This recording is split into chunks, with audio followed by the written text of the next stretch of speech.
Hello and welcome. And where you have arrived is towards the tail end of my newest video series called 21 Things I Wish I Knew Before I Became a Middle-Aged Man. And today we're on episode 19.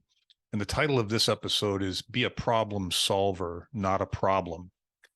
This is kind of near and dear to my heart. When I was managing my sales staff and my recruiting staff for many, many years, I made it very clear to everybody that worked for me that when you come to me with an issue, with a problem, with a challenge, that the expectation is that you're not just coming with the problem, that you're having given it some thought.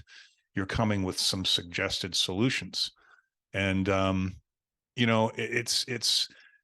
it's very important to understand the value of bringing solutions to the table because for instance, there's hundreds of thousands of people out there looking for jobs now that got laid off in the tech sector and some other sectors. I mean, the economy's in the tank. And so it begs for the answer, well, how do I get in front of decision makers and how do I tell my story and what am I bringing that makes me unique? Why should they talk to me versus somebody else who looks just like me on paper? And this is where I think problem resolution comes in.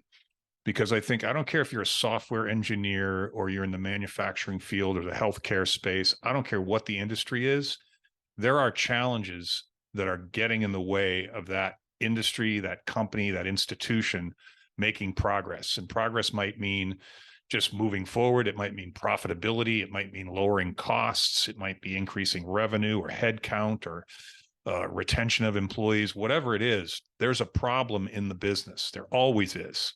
Growth creates problems.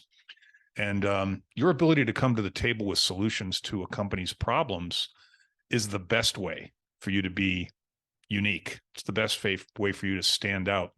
Now, how you tell that story and to whom you tell that story is another conversation. But problem resolution, like what have you done in the last 5 years or 10 years of your career? And can you go back and can you think about that in the context of what problems did I solve? How did I solve them? What was the result of the solution, the benefit of the solution? And how can I tell that story with metrics, with data, with figures? So I really, really would suggest if you're in the midst of a transition of any kind, career transition or professional transition, this is what you should be focused on. What problems have you solved? What problems can you solve? How do you solve problems? And what have been the results of your problem resolution work? I think you should push aside the resume, the LinkedIn profile, all that other stuff that you might be dealing with right now, and deal with this issue of how to articulate how you've solved problems and how you will solve problems in the future. So wrap your arms around that a little bit, give it some thought. I think it's worthy of a half a day of consideration, a whole day of consideration, maybe a couple of days.